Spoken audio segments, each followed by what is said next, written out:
Hello friends, welcome back my YouTube channel Learn and Crack Pharmacy. Friends, today we are discuss about what is neutralization curves. Neutralization curve को समझने से पहले आप हमारे previous video जाकर देख लीजिए। देखिए आई बटन है, आई बटन पर क्लिक करके आप हमारे प्रीवियस वीडियो टाइट्रेशन को पूरी तरह से देख लीजिए। तब आइए थर्ड पार्ट में, ठीक है। तब हम बताएंगे तो सारी चीजें आपको अच्छे से अंडरस्टैंड हो जाएगा, ठीक है। क्या होता है न्यूट्रलाइजेशन कर्व और इसके कितने टाइप्स होते हैं, ये पूरी डिटेल आज की वीडियो में हम समाप्त करने वाले हैं। क्योंकि जो न्यूट्रलाइजेशन कर्व है ना मेरे भाई, बहुत ही इंपॉर्टेंट है। आज के वीडियो अगर आप देख लेंगे ना इन तब तो 100% आपको बताते हैं 10 में से 9 नंबर या 14 या 7 में से 6 नंबर आपका गारंटी के साथ कहते हैं आपका बन जाएगा। प्रीवियस वीडियो को रिलेट करके चलते हैं। एक ऑपरेटर्स था, ठीक है। ऑपरेटर्स था, एक ब्यूरेट स्टेन था। ब्यूरेट स्टेन क्या करता था, ब्यूरेट को पकड़ के रखता था। ऊपर के पार्ट को ब्यूरेट कहते थे, नीचे के पार्ट को कोनिकल फ्लैश कहते थे, ठीक है।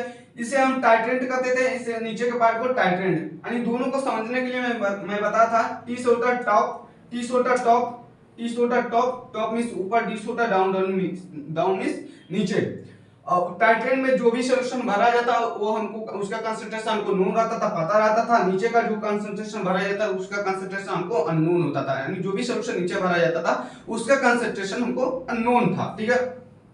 अननोन वाले पार्ट को एसिड में भरा जाता है। अननोन वाला जो पार्ट होता है, जो सॉल्यूशन होता है उसमें एसिड होता है, ठीक है। ऊपर वाले पार्ट में बेस होता है, जैसे NaOH। अब स्टॉपर हमें बताता है स्टॉपर क्या चीज होता है। स्टॉपर ये लिक्विड को मेंटेन करके रखता था। जब लिक्विड कोनिकल फ्लास्क में गिरता था तो ये स्टॉपर जो मेंटेन करके रखता है। स्टॉपर को लूज करेंगे तो लिक्विड वाला पार्ट, ऊपर से लिक्विड वाला पार्ट जो होता है कोनिकल फ्लास्क में गिरने लगेगा। अगर टाइट करेंगे, स्टॉपर को टाइट करेंगे तो लिक्विड वाला पार्ट धीरे धीरे ड्रॉप वाइज कोनिकल फ्लास्क में गिरने लगेगा, ठीक है। इतना समझिए। इतना समझने के लिए आपको क्या करना पड़ेगा, मैं वहां 10 ml लिया था, 10 ml इसका रीडिंग आया था, 10 ml नीचे लिया था, 10 ml HCl का सॉल्यूशन लिया था, ठीक है। HCl लिया था, HCl यहाँ पे NaOH लिया था, NaOH लिया था। जब नंबर ऑफ मोल्स NaOH और जब number of moles HCl equal हो जा रहे थे उस पॉइंट को हम बोल रहे थे इक्विवेलेंस पॉइंट। इक्विवेलेंस पॉइंट बोल रहे थे और इक्विवेलेंस पॉइंट को हम बोलते थे न्यूट्रलाइजेशन रिएक्शन। न्यूट्रलाइजेशन रिएक्शन इसीलिए इसे बोलते हैं न्यूट्रलाइजेशन कर्व। न्यूट्रलाइजेशन कर्व क्या चीज होता है, अब देखिए न्यूट्रलाइजेशन कर्व बहुत ही इजी लैंग्वेज में समझाने का प्रयास करता हूं। देखिए neutralization curve is also known as titration curve. Titration curve मैं इसलिए बोल रहा हूं क्योंकि जब एसिड और बेस में मिला रहा हूं तो एक न्यूट्रल फॉर्म हो रहा है। न्यूट्रल फॉर्म होने का न्यूट्रलाइजेशन हो रहा है। न्यूट्रलाइजेशन होने के पर्पस से ही मैं बोल रहा हूं टाइट्रेशन कर्व। इतना समझिए, ठीक है। During acid base titration acid is neutralised by the base. Base की वजह से एसिड को न्यूट्रलाइज किया जा रहा था रिएक्शन टाइट्रेशन करते समय। When we plot a graph between the change in pH and volume of base added. यानी कहने का मतलब है जब हम बेस को एडिट करते जाएंगे, यानी NaOH को हम कोनिकल फ्लास्क में एसिड के सॉल्यूशन में हम बेस को मिलाते जाएंगे, मिलाते जाएंगे, मिलाते जाएंगे। जैसे जैसे बेस को मिलाएंगे वैसे वैसे एसिड का जो पीएच है वो चेंज होता जाएगा। वही पॉइंट लिखा है when we plot a graph between the change in pH and volume of base. जैसे जैसे हम बेस को मिलाएंगे वैसे वैसे पीएच का जो ग्राफ है वो चेंज होता जाएगा, ठीक है। Then we obtain a curve. That curve is known as neutralization curve. जब जैसे जैसे हम बेस को मिलाए जाएंगे वैसे वैसे हमारा जो पीएच है उसका जो ग्राफ है वो बदलता जाएगा, बदलता जाएगा, ठीक है। इसीलिए इस कर्व को बोलते हैं न्यूट्रलाइजेशन कर्व, ठीक है। इतना समझ गए। इतना समझ गए तो दोस्तों आपको कुछ समझने की जरूरत नहीं है। अब बस क्या चीज समझना है, बस आपको समझना है न्यूट्रलाइजेशन कर्व कितने टाइप होते हैं। अब टाइप पर डिस्कस कर लेते हैं, क्या चीज होता है टाइप। अब फ्रेंड्स देखिए समझते हैं टाइप ऑफ एसिड बेस या टाइप ऑफ न्यूट्रलाइजेशन। ये 4 प्रकार के होते हैं। कैसे आप समझेंगे इसको, strong acid versus strong base, strong acid versus weak base, weak acid versus strong base, weak acid versus weak base. ये जो कंपाउंड्स हैं इसको याद करने के लिए एक सिंपल ट्रिक मैं बनाया हूं। देखिए नीचे मैं लिया था कोनिकल फ्लास्क, ऊपर था ब्यूरेट, ठीक है। नीचे मैं स्ट्रॉन्ग एसिड और वीक एसिड को लेकर चलता हूं और ऊपर स्ट्रॉन्ग बेस और वीक बेस को लेकर चलता हूं। अब याद कैसे रखेंगे, देखिए strong acid, strong acid, strong base, strong acid, strong base हो गया। दूसरा नंबर देखिए स्ट्रॉन्ग एसिड, वीक बेस, ऐसे लेकर चलेंगे इसको, ठीक है। दूसरा नंबर देखिए वीक वाला, देखिए वीक एसिड हो जाएगा, वीक एसिड हो जाएगा, strong base, weak acid, strong base. नीचे देखिए वीक एसिड, वीक बेस, ऐसे आप याद रखेंगे, ठीक है।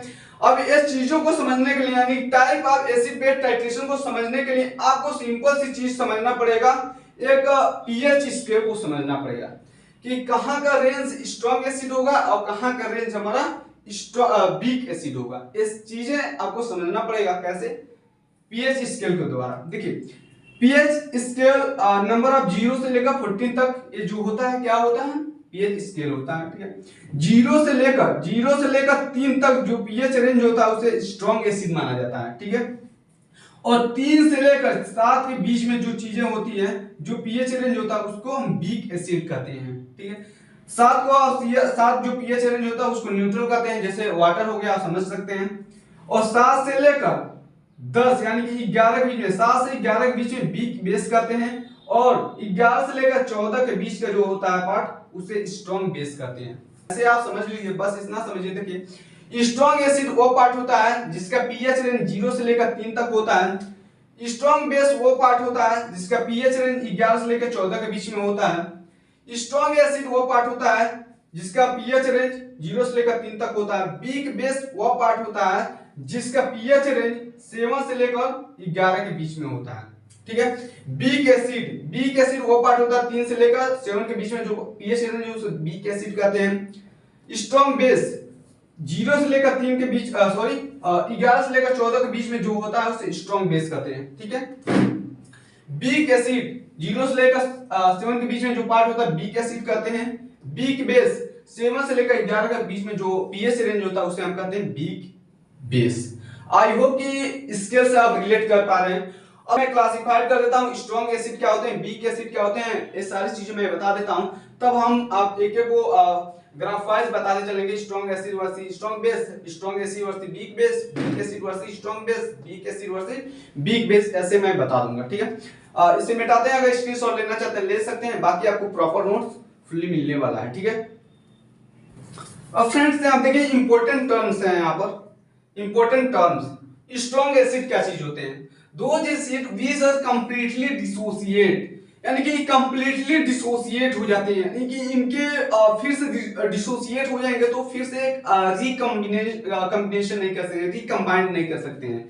कहने का मतलब है HCl है, HCl अगर डिसोसिएट हो गए H प्लस आयन और प्लस Cl माइनस आयन में, तो या फिर से अगर कोशिश करें कि फिर से HCl बनाए तो इनके में इतनी एबिलिटी नहीं होती है कि ये फिर से HCl बन जाए। ठीक है, ये चीजें होती है डिसोसिएट हो जाते हैं, यानी स्ट्रॉन्ग एसिड ये चीज होती है। अब देखिए और स्ट्रॉन्ग एसिड का जो पीएच रेंज होता है 0 से लेकर 3 तक मैं बताया हूं, देख लीजिए वहां पर। और स्ट्रॉन्ग बेस क्या होते हैं, those base which are completely dissociate, pH range 11 से लेकर 14 तक, यानी कि स्ट्रॉन्ग बेस जो होते हैं वो डिसोसिएट हो जाते हैं, यानी कि N प्लस और OS माइनस, यानी कि डिसोसिएट हो जाते हैं, अलग अलग हो जाते हैं। ठीक है, जो भी स्ट्रॉन्ग एसिड होगा जो और वीक स्ट्रॉन्ग एसिड जो होगा और स्ट्रॉन्ग बेस जो होता वो कंप्लीटली डिसोसिएट होते हैं, पार्शियली नहीं होते, एक कंप्लीटली डिसोसिएट हो जाते हैं। और डिसोसिएट होने के बाद ये फिर से कंबाइन नहीं कर सकते, फिर से अपने रूप में नहीं आ सकते हैं। ठीक है, ये चीज होती है स्ट्रॉन्ग एसिड और स्ट्रॉन्ग बेस में। अब थोड़ा वीक एसिड और वीक बेस के बारे में डिस्कस कर लेते हैं। ठीक है, इतना आप समझ गए होंगे, बस जो चीजें मैं पढ़ा रहा हूं उस पे फोकस कीजिए, आपका न्यूट्रलाइजेशन का बहुत ही इजी हो जाएगा। ठीक है, तो फ्रेंड्स से आप देखिए सेकंड में लिया हूं weak acid versus weak base. Weak acid और वीक बेस क्या होते हैं, देखिए those acid which are partially dissociate, इनकी पीएच 3 से लेकर 7 के बीच में होती है। देखिए वीक एसिड होते हैं, वीक एसिड 3 से लेकर 7 के बीच में इनकी पीएच होती है। ठीक है, पार्शियली का मतलब होता है ये डिसोसिएट हो जाते हैं लेकिन पार्शियली डिसोसिएट होते हैं, समझिए पार्शियली डिसोसिएट के मतलब ये फिर डिसोसिएट हो गए यानी पार्शियली डिसोसिएट हुए, यानी कि ये डिसोसिएट भी हो गए और फिर से अपने रूप में भी आ गए, समझ रहे हैं। ये कंप्लीटली डिसोसिएट नहीं होते, ये पार्शियली डिसोसिएट होते हैं, पार्शियली डिसोसिएट होते हैं। कहने का मतलब है आधा अधूरा, आधा डिसोसिएट होते हैं, आधा नहीं डिसोसिएट होते हैं, इसे इसलिए इसे कहते हैं पार्शियली डिसोसिएट। पार्शियली मतलब होता है आधा, जैसे CH3 डबल हुआ, CH3 डबल हुआ आयन में टूट गया प्लस H प्लस में टूट गया, ये टूटे हैं लेकिन फिर से रिकम्बाइंड करके CH3 डबल H बना सकते हैं, इसलिए इसे कहते हैं पार्शियली डिसोसिएट। ठीक है, weak base those base which are partially dissociate, pH in 7 से लेकर 11 तक होता है। पार्शियली डिसोसिएट मतलब ये फिर से अपने रूप में आ सकते हैं, यानी टूटेंगे फिर से अपने रूप में आ जाएंगे, यानी पार्शियली डिसोसिएट होते हैं, कंप्लीटली नहीं होते हैं। ठीक है, ये चीजें होती हैं, क्या होती हैं? वीक एसिड और weak base. Weak strong acid strong base समझ गए, वीक एसिड वीक बेस आप समझ गए। अब समझिए न्यूट्रलाइजेशन कर्व क्या चीज होते हैं। अब strong acid versus strong base का न्यूट्रलाइजेशन कर्व के बेस से आपको डिफाइन करते हैं। ठीक है, इसे मिटाते हैं, ये सारी चीजों को मिटाते हैं हम। तो फ्रेंड्स देखिए, strong acid versus strong base का रिएक्शन जब मैं कराया, जैसे HCl स्ट्रॉन्ग एसिड लिया और NaOH स्ट्रॉन्ग बेस लिया, दोनों का रिएक्शन कराने से सॉल्ट का फॉर्मेशन हुआ, यानी कि न्यूट्रल फॉर्म हो गया और वाटर निकला। ठीक है, इतना करने के बाद ग्राफ आपको हम बताएं, pH of the analyte. Analyte वो चीज होती है जहां हम एनालाइज करते हैं किसी अननोन कंसंट्रेशन का।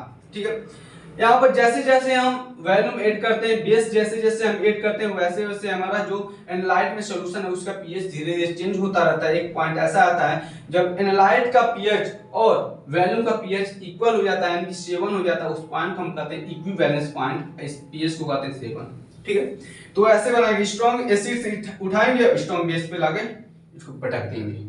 ठीक है, इतना समझ गए ना, इजी लॉन्गेस्ट में समझिए, बस ऐसे आप बना दीजिए। अब देखते हैं strong acid versus strong base हो गया, और समझते हैं strong acid versus weak base, उस पे डिस्कस कर लेते हैं, इसे मिटाते हैं। अगर स्क्रीनशॉट लेना चाहते हैं ले सकते हैं, बाकी आपको नोट्स एकदम हमारे नोट्स, हमारे हैंड से लिखा हुआ नोट्स आपको मिलने वाला है। ठीक है, तो इसे मिटाते हैं।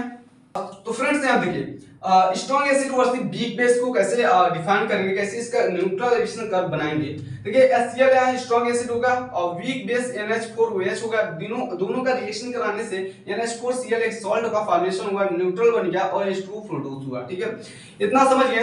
अब इतना समझने के बाद एक ग्राफ देखिए, पीएच ऑफ द एनालाइट का जो ग्राफ है और वॉल्यूम ऑफ बेस एडेड का जो ग्राफ है, जैसे जैसे वॉल्यूम ऑफ बेस ऐड करेंगे एनालाइट में, वैसे वैसे एनालाइट का जो पीएच होगा वो चेंज होता रहेगा। कहने का मतलब है, जो ब्यूरेट ऊपर था ब्यूरेट और नीचे था आपका कोनिका फ्लास्क, जैसे जैसे आप ब्यूरेट का जो बेस है उस कोनिका फ्लास्क में जैसे जैसे डालते जाएंगे, वैसे वैसे कोनिका फ्लास्क में जो भी सॉल्यूशन है उसका सॉल्यूशन धीरे धीरे चेंज होता रहेगा। कहने का मतलब ऊपर से धीरे धीरे गिराएंगे लिक्विड, तो नीचे का जो लिक्विड होगा उसका पीएच धीरे धीरे चेंज होता रहेगा।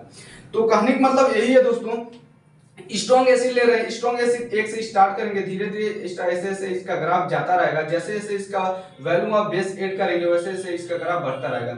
ऐसे देखिए, एक पॉइंट ऐसा आया, इस पॉइंट को हम कहते हैं इक्विवेलेंस पॉइंट। जो है पॉइंट आया है वो पीएच से 7 से, यानी कि पीएच ने 7 से कम आया है। ठीक है, और जाके कहां गिरा है? 11 पे। आप जानते हैं वीक बेस का जो रेंज होता है 7 से लेकर 11 के बीच में होता है, तो 11 पे गिर गया ग्राफ। ठीक है, ऐसे आप बना सकते हैं strong acid versus weak base का ग्राफ। और नेक्स्ट टॉपिक इसके बाद का जो पॉइंट है उस पर डिस्कस कर लेते हैं, इसे मिटाते हैं। स्क्रीनशॉट लेना चाहते हैं ले सकते हैं, बाकी आपको प्रॉपर नोट्स मिलने वाला है। ठीक है, तो फ्रेंड्स अब थर्ड नंबर देखिए, week acid versus strong base. Weak acid और स्ट्रॉन्ग बेस का ग्राफ कैसे फाइंड आउट करेंगे, अब देखते हैं। CH3COO के एसिटिक एसिड है, वीक एसिड है, और स्ट्रॉन्ग बेस सोडियम हाइड्रोक्साइड है। दोनों का रिएक्शन, दोनों का टाइट्रेशन कराने से प्रोड्यूस हुआ एसिटिक सोडियम एसीटेट, यानी कि एक सॉल्ट, एक न्यूट्रॉन फॉर्म हुआ और H2O प्रोड्यूस हुआ। ठीक है, इस ग्राफ में देखिए, इस ग्राफ में क्या दिखाया गया है, पीएच ऑफ द एनालाइट, जैसे जैसे वॉल्यूम ऑफ बेस, जैसे जैसे इस बेस को सोडियम हाइड्रोक्साइड, जैसे जैसे एनालाइट में जैसे जैसे एनालाइट में सोडियम हाइड्रोक्साइड को गिराते जाएंगे, वैसे वैसे इसका जो पीएच रेंज होगा वो चेंज होता रहेगा, चेंज होता रहेगा। समझ गए? यानी बेस को एनालाइट में मिलाएंगे तो एनालाइट का जो पीएच होगा वो चेंज होता रहेगा। देखिए यहाँ पर वीक एसिड, जो एनालाइट में वीक एसिड लिए थे, यानी कि एसिटिक एसिड में एनालाइट में लिए थे। ठीक है, अब देखिए एनालाइट का जो पीएच रेंज था 3 था। ठीक है, जैसे जैसे वॉल्यूम ऑफ बेस ऐड करते हैं वैसे वैसे इसका पीएच चेंज होता रहा है। एक पॉइंट ऐसा है, इस पॉइंट पर न्यूट्रल हो गया, इस पॉइंट को हम कहते हैं इक्विवेलेंस पॉइंट, जो 7 से जाते हैं यानी 8 पे आया। ठीक है, अब आगे बढ़ाते गए एक पॉइंट ऐसा है कि ये ग्राफ धीरे धीरे गिरने लगा, यानी 7 पे आके 14 पे आके गिर गया, यानी कि स्ट्रॉन्ग बेस पे आके गिर गया। ठीक है, ये होता है week acid versus strong base का ग्राफ। ऐसे आप बना देंगे तो आपको फुल नंबर मिलेगा। अब फोर्थ नंबर थोड़ा देख लेते हैं काफी इजी तरीके से। ठीक है, इसे मिटाते हैं। फोर्थ नंबर देखिए दोस्तों, week acid versus weak base. ठीक है, इस कंसेप्ट क्लियर हो जाएगा आपका, तो समझिए सारे कंसेप्ट क्लियर हो गया। ठीक है, इसमें देखिए CH3COOH में वीक बेस एसिड लिया था और सोडियम हाइड्रोक्साइड अमोनियम हाइड्रोक्साइड के साथ वीक बेस लिया था। ठीक है, वीक बेस लिया था। कहने का मतलब है जब वीक बेस जैसे जैसे ये बेस है, जैसे जैसे वीक बेस अब मिलाते जाएंगे वैसे वैसे एनालाइट का जो पीएच रेंज होगा, पीएच रेंज चेंज होता रहेगा। देखिए जो एनालाइट का पीएच रेंज था 3, यानी वीक एसिड का पीएच रेंज होता 3, वहां से देख सकते हैं। ऐसे ग्राफ को मैं धीरे धीरे ऐसे लेते गया, जैसे जैसे इसका वैल्यू ऑफ बेस ऐड करते रहे, ऐसे ऐसे इसका ग्राफ ऊपर जाता रहा। एक पॉइंट ऐसा आया कि इस पॉइंट को हम बोल रहे हैं इक्विवेलेंस पॉइंट, यानी कि न्यूट्रल हो गया। इस पॉइंट पर आके न्यूट्रल हो गया, यानी कि नंबर ऑफ मोल्स CH3COOH का और नंबर ऑफ मोल्स NH4OH का इक्वल हो गए। इस पॉइंट को हम बोलते हैं न्यूट्रल। इस स्टैटिस्टिक्स को बोलते हैं न्यूट्रलाइजेशन रिएक्शन, यानी कि इस पॉइंट को हम क्या बोलते हैं, इक्विवेलेंस पॉइंट भी बोलते हैं, जिसका पीएच रेंज 7 आया, यानी 7 के करेक्ट आपका जो इक्विवेलेंस आया। ठीक है, ऐसे ऐसे ग्राफ जाता रहा, यानी 11 और 10 के बीच में एक ग्राफ गिरता हुआ दिखने को मिला। यानी कहने का मतलब है week acid versus weak base का ग्राफ कुछ ऐसे बनेगा। आई होप कि फ्रेंड्स ये सारे कंसेप्ट आपको, जो चीजें मैं बताया हूं आज की वीडियो में, वो आपको 100% आपको आ गया होगा। तो फ्रेंड्स ऐसे ही हमारे वीडियो में बने रहने के लिए आपको बहुत बहुत धन्यवाद, और अपने फ्रेंड्स ग्रुप में इस वीडियो को ज्यादा से ज्यादा शेयर कीजिए, क्योंकि हमारा जो फैमिली मेंबर है काफी कम है, इसको ज्यादा से ज्यादा ब्रॉड लेवल पर, बहुत बड़ी लेवल पर ले जाइए। आपका कर्तव्य बनता है, हमारा कर्तव्य बस इतना बनता है कि आपको बेस्ट टीच करना। तो मिलते हैं नेक्स्ट वीडियो में बेस्ट टॉपिक के साथ। धन्यवाद।